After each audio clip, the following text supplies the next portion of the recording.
हर किसी स्टूडेंट का एम्स में पढ़ने का सपना होता है। एम्स गुवाहाटी में उस विद्यार्थी को प्रवेश मिल रहा है।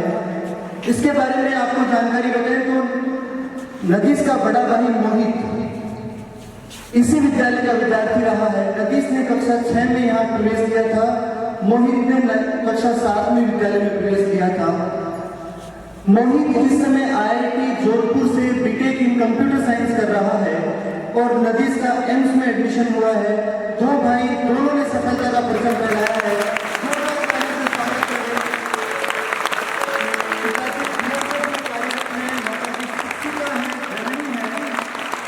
अपने संस्कारों से, अपनी मेहनत से रोहिड़ा वाली कहानी नालवी की एक छात्रा नीट में 640 अंक प्राप्त किए हैं इस विद्यार्थी ने। ऑल इंडिया 9792 ऑल इंडिया 9792 में रैंक है और फर्स्ट काउंसलिंग के थ्रू गवर्नमेंट मेडिकल कॉलेज पाली में भाई पंकज सैनी इसी विद्यालय का विद्यार्थी रहा। छोटी क्लास में ही यहाँ पे उसने एडमिशन लिया था और वो MBBS कंप्लीट कर चुका है और अपनी PG के लिए उसका SMS मेडिकल कॉलेज में एडमिशन हुआ है। उससे छोटा नरेंद्र यहीं पे पढ़ा हुआ है और रेलवे में कार्यरत है। और तीसरी बेटी प्रियंका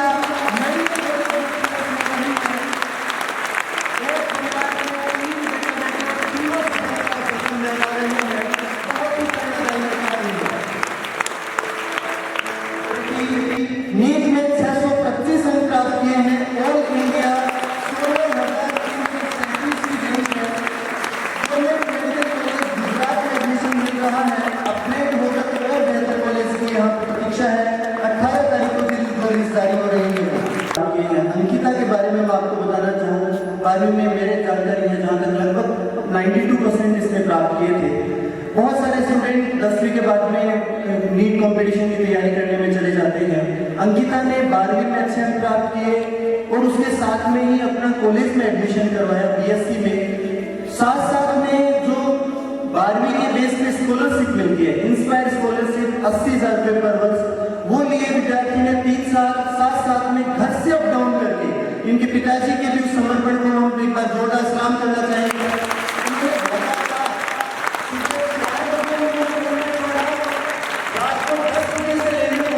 अंकिता ने जोरदार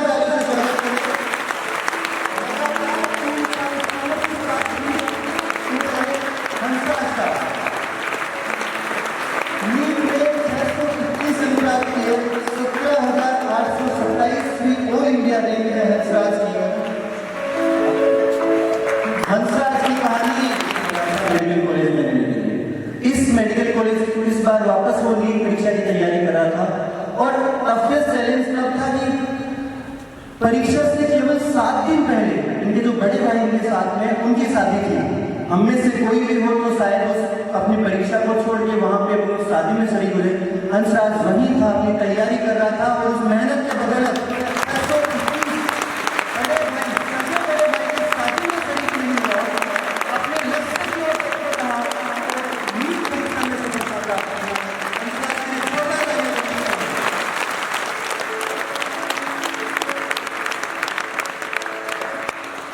और ढाणिया पंचायत 9वीं का विद्यार्थी जोरदार ताली के साथ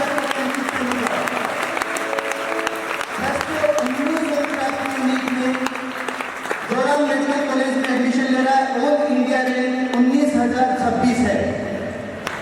सारे मिथ को पीछे छोड़ते हुए कि मेडिकल कॉलेज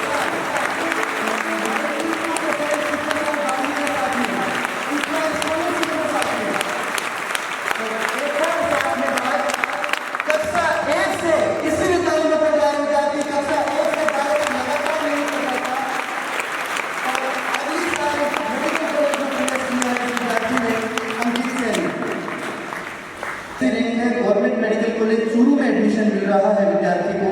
भाई पंकज है वो उदयपुर से बीटेक कर रहा है। बहुत ही सिंसियर स्टूडेंट, अपनी सिंसियरिटी के बेसिस पे उसने एग्जाम क्रैक की। अगली स्टूडेंट मोनिका सैनी, डॉक्टर श्री विनोद कुमार जी सैनी, साखू की ये लाडली, 640 अंक प्राप्त किए हैं। 10,067वीं रैंक है। गवर्नमेंट मेडिकल कॉलेज भरतपुर में एडमिशन मिल रहा है। मोनिका की कहानी कुछ इस तरीके से है कि 595 अंक नीट 2022 में लिए थे।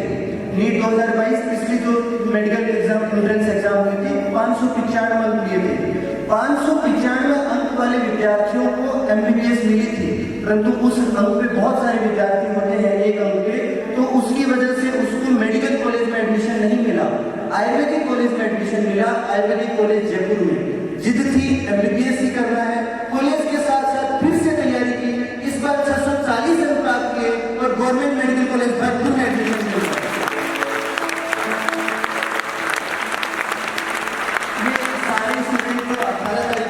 अपडेटेड लिस्ट आने वाली है, हम इसी का वेट कर रहे थे कि इनकी मेडिकल कॉलेज फिक्स हो जाए, उसके बाद में आप सभी से रूबरू करवाया जाएगा। अपडेटेड जो लिस्ट आने वाली है, संभावित है वो और बेहतर कॉलेज मिलने वाली है।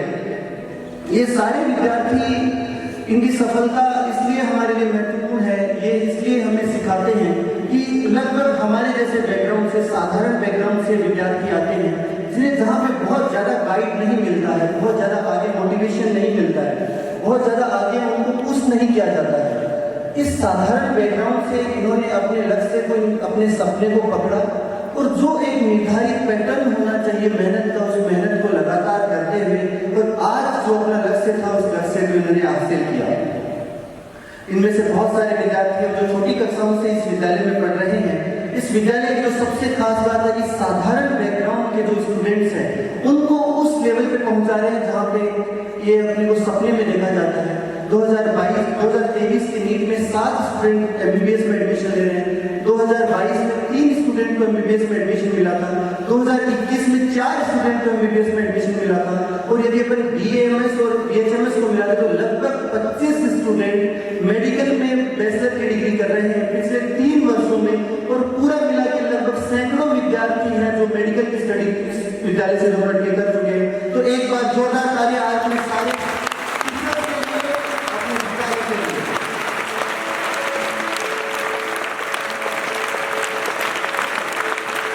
से सरस्वती स्कूल में पढ़ रहा हूँ।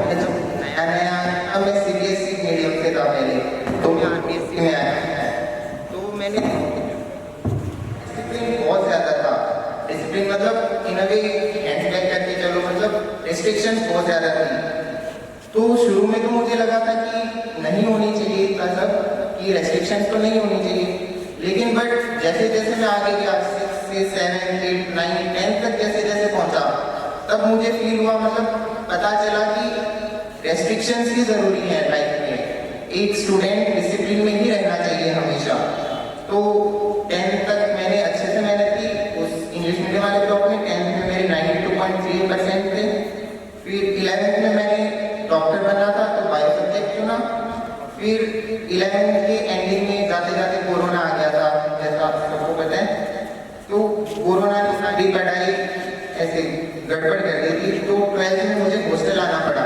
सरस्वती स्कूल की हॉस्टल में मैंने एडमिशन लिया, तो यहाँ पे मुझे सारी फैसिलिटीज मिली। मतलब अगर मुझे लैपटॉप चाहिए होगा तो मुझे नवीन से लैपटॉप दे देते थे पर्सनल यूज के लिए, कि बस पढ़ाई करो और कहीं ध्यान मत दो। लेकिन फिर 12th के एग्जाम्स कैंसिल हो गए, हम सब प्रमोट हो गए। फिर तो पढ़ाई भी थोड़ी डिस्टर्ब हो गई थी, फिर कोचिंग करनी पड़ी। मैं सीकर गया, सीकर में मैंने कोचिंग में एडमिशन लिया, कोचिंग की। फिर स्कूल से पास आउट होने के बाद मैं सीकर गया। सीकर जाने पर भी नवीन सर आए दिन मुझे फोन करते थे, टीचर्स मिलते थे, फुल मेंटल सपोर्ट रहता था। जैसे एक किस्सा मैं सुनाना चाहूँगा। मैं सीकर में बाहर फ्रूट्स लेने जा रहा था, तो मुझे विनोद सर मिले थे। तो उन्होंने मुझसे कहा कि हौसला किया पहले तो कि नीट क्रैक करना मुश्किल बात नहीं है, और मुझसे प्रॉमिस किया कि नीट तो क्रैक कर। And good morning my all teachers. मैं प्रियंका, मैंने यहाँ पे 10th क्लास में एडमिशन लिया था। इस स्कूल की बेस्ट चीज़ है जो मैंने अपनी लाइफ में अचीव किया है। इसी के बेस पे मैंने अपनी स्टडी आगे जारी रखी। ज़्यादा तो कुछ नहीं है, पर हमें ना ये पता होना चाहिए कि क्या करना है और क्यों करना है। जब हमें ये पता होता है तो हमारे जो आगे का हमें पता होगा कि क्या कैसे करना है। और पहले तो मेरे को भी नहीं पता था कि मैं क्यों कर रही हूँ। फिर मैंने ये जाना कि मेरे को क्यों करना है। फिर तो मैंने जो मेरे को जब नीट में सिलेक्शन कर लिया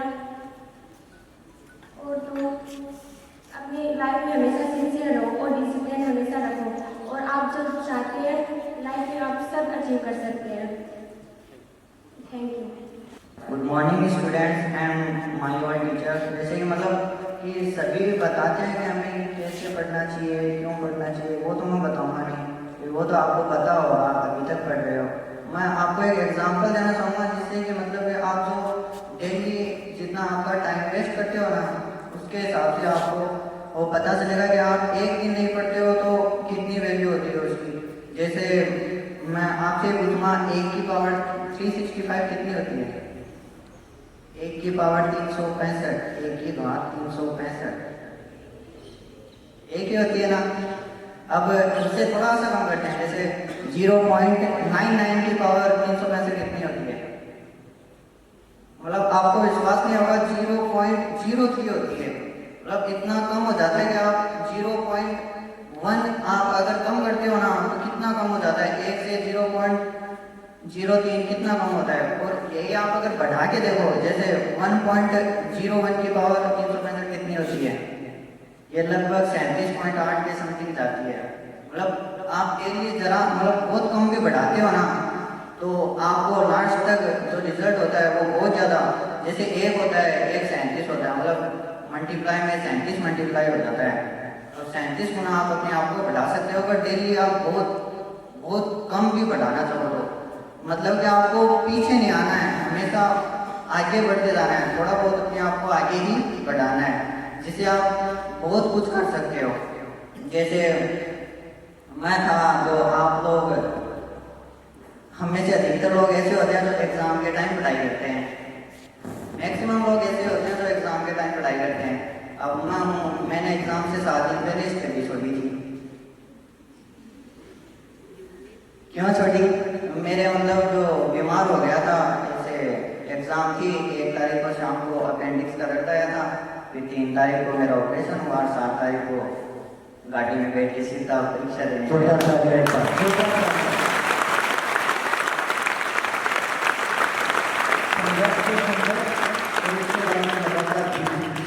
मतलब इन 7 दिन में मैंने बुक को देखा भी नहीं था। अब इससे आपको क्या मतलब कि परीक्षा में कुछ हो सकता है। वो यहीं पे पहले सर पढ़ाते थे, संदीप सर नाम से थे, कटारिया सर कहते थे, वो मेरे को संदीप जी कटारिया के नाम से थे, फिजिक्स पढ़ाते थे। वो मेरे को पहले हमेशा कहते थे कि मतलब कि एग्ज़ाम के समय या टेस्ट के समय पता नहीं क्या हो जाए आपको, इसलिए उसकी तैयारी पहले करके रखो। तो मैंने वही नीट में अप्लाई किया, आज सिलेक्शन हो गया। बहुत बहुत बधाई, बहुत ही काबिल।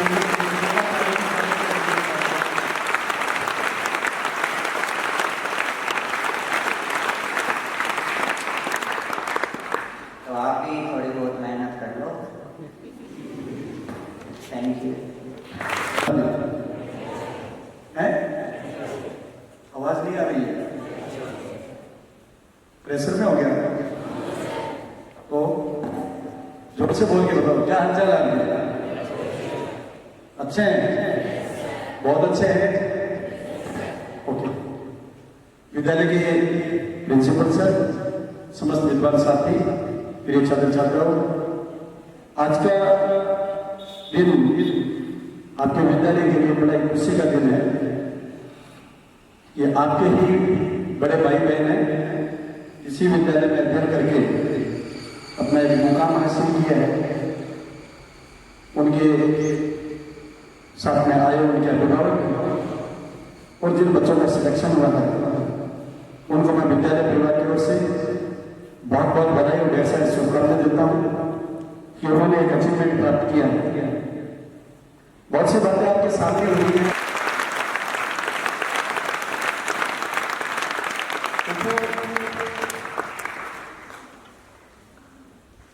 व्यक्ति कहीं कहीं पढ़ता है, कोई यहां पढ़ता है, कोई कहीं पढ़ता है। यहाँ अध्यापक दूसरे हैं, दूसरी जगह अध्यापक दूसरे हैं। स्टूडेंट ही आप हैं, स्टूडेंट ही उन स्कूलों में आते हैं। आपके अभिभावक हैं, उनके अभिभावक हैं, सब में कोई कोई परिवर्तन होता है, भिन्नता होती है। आपके विद्यालय के जो सबसे बड़ी जो विशेषता है वो कौन सी है? जोर से बोलो। अनुशासन। जो स्टूडेंट अनुशासन में रहकर पढ़ना चाहता है वो तो सरस्वती स्कूल को चूज करता है, और जो अनुशासन में रहने की क्षमता नहीं रखता है वो अन्य विद्यालय को चयन करने की कोशिश करता है। विद्यार्थी जीवन में अनुशासन शब्द बहुत बड़ी चीज आप लोगों के लिए। जो स्टूडेंट अनुशासन में रहते हैं वो एक न एक दिन अपने लक्ष्य को हासिल कर लेते हैं।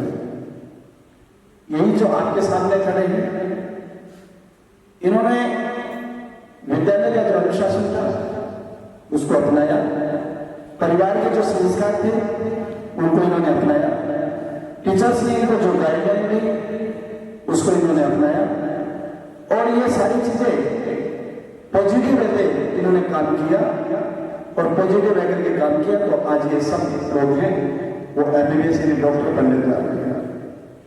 डॉक्टर बनना बहुत से व्यक्तियों का सपना होता है, आईएएस बनना बहुत से स्टूडेंट्स का सपना होता है, आरएस बनना सपना होता है, किसी आईआईटी में जाकर के इंजीनियर बनने का सपना होता है। सपने हर एक व्यक्ति को होते हैं, किसी का सपना बड़ा होता है, किसी का सपना थोड़ा छोटा होता है, सपने सब देखते हैं। हर माता पिता अपने बच्चों के लिए सपने देखता है, हर स्टूडेंट है वो अपने जीवन के बारे में सपने देखता है। सपने देखना बहुत आसान है, परंतु उन सपनों को साकार करना, वहां तक पहुंचना, इसके लिए मात्र सपने देखने से आप सपने पूरे नहीं कर सकते। आपको दृढ़ संकल्प के साथ में एक मन में जज्बा पैदा करना, उसके अकॉर्डिंग हमें मेहनत करनी पड़ती है। और जो व्यक्ति अपने सपना देख करके उस सपने के आधार पर, सपने के अकॉर्डिंग यदि मेहनत करना शुरू कर दे तो मेरा मानना है कि उसको कोई भी उस लक्ष्य को प्राप्त करने से नहीं रोक सकता। आप सब जितने भी बैठे हैं अपने मन में सपना जरूर देखें कि मैं आईएएस बनूंगा, मैं आरएस बनूंगा, मैं डॉक्टर बनूंगा, मैं इंजीनियर बनूंगा। सपना होना चाहिए, परंतु सपना वही देखे आप लोग जिसको आप मूर्त रूप दे सके, जिसके लक्ष्य को आप प्राप्त कर सके। और उस लक्ष्य को प्राप्त करने के लिए आपको कितनी भी मेहनत क्यों नहीं करनी पड़े। जैसे अभी बता रहे थे, ऊपर वाला जब देता तो छप्पर फाड़ के देता है। वो बोलेगा है इसका भाई डॉक्टर, इसका भाई रेलवे में, ये 3 भाई रहना है। इनके पिताजी को कभी सपने में उन्होंने नहीं सोचा था कि मेरी मूर्ति इतना बड़ा है, वो अपने आप को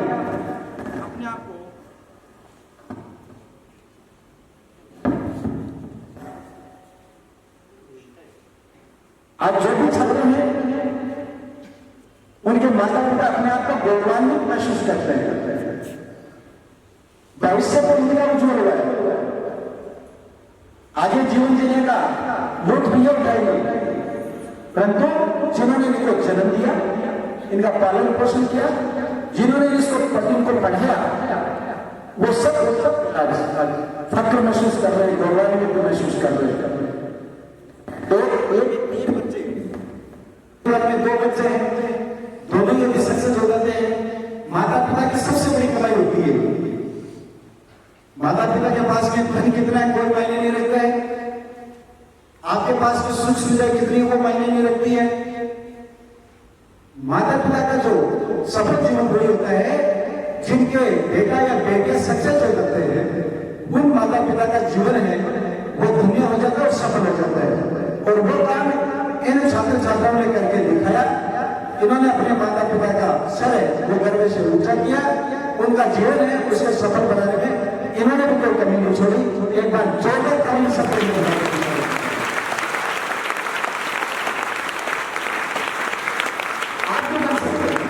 आपके सामने आज इन लोगों को बुलाने का मकसद यही था।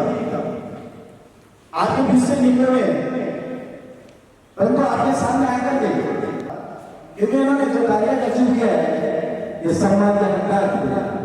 सम्मान नहीं था, अलग भी किया जा सकता था, परंतु आप लोगों के बीच में आकर के इनका सम्मान करने का हमारा ध्येय जो है वो ये है कि आप लोग इनसे सीखे कि इन्होंने ये टारगेट कैसे कर दिया। कोई भी एक चीज आप ये मत मानिए कि इनके माता पिता ने इनके लिए बहुत बड़ी व्यवस्था की होगी, बहुत बड़ी सुख सुविधा दी होगी, बहुत बड़े पैसे वाले होंगे। नो नो, ये सब साधारण परिवार से टोटल एक भी इनमें ऐसा नहीं है जो ये कहते हैं कि मैं करोड़पति का लड़का हूं। जैसे एक साधारण परिवार होना चाहिए, उस साधारण परिवार से निकले हुए बच्चे तो आप इनसे सीखें कि आपके बड़े भाई बहन के लिए ऐसा काम कर सकते हैं, तो आपको तो इनसे और एक कदम आगे बढ़ के करना चाहिए। तो मन में समझे सके आपको कि मुझे IAS बनना है तो बनना है, उसके लिए कितनी मेहनत करनी पड़ेगी वो मेहनत आपको करनी पड़ेगी। जैसे अभी आपके सामने वो बच्चा बता रहा था कि उसके भाई की शादी थी 7 दिन के बाद एग्जाम था, और भाई की शादी में भाई शामिल नहीं हो, ये तो सोचने वाली बात नहीं है। परंतु इसने दृढ़ संकल्प कर रखा था, इसने एक लक्ष्य अपने मन में बना रखा था। इसने ध्यान रखी थी पूरी बात, दृढ़ संकल्प है इसका कि मुझे तो इस एग्जाम को फाइट करना है। भैया की शादी में शामिल नहीं होगा तो कोई बात नहीं, बाद में भैया से मिल लूंगा, भाभी जी से बाद में मिल लूंगा, परंतु मैं मेरा दृढ़ संकल्प है, मेरा लक्ष्य उसको मैं पूरा करूं और वो इससे करके दिखेगा। यही संकल्प आपके मन में होना चाहिए। मैं बार बार आप लोगों को कहता हूं कि आपका जो पढ़ाई का समय है उस समय घर पर क्या हो रहा है आपको कोई मतलब नहीं होना चाहिए। कौन आया कौन गया आपको कोई मतलब नहीं होना चाहिए। आपका जो भी टाइम आपने निश्चित स्टडी का कर रखा है उस टाइम पे केवल आप स्टडी पे फोकस रखें अपना। उसके बाद बहुत सर से, नवीन सर से, अपने पेरेंट्स से, सभी से जो भी मुझे जानते हैं उन सबसे वादा किया कि नीट तो क्रैक करनी है, और उस मोटिवेशन के बलबूते पे मैंने नीट क्रैक किया, 660 मार्क्स आए और मैंने JEE मेंस भी क्रैक कर लिया 97% आए के साथ।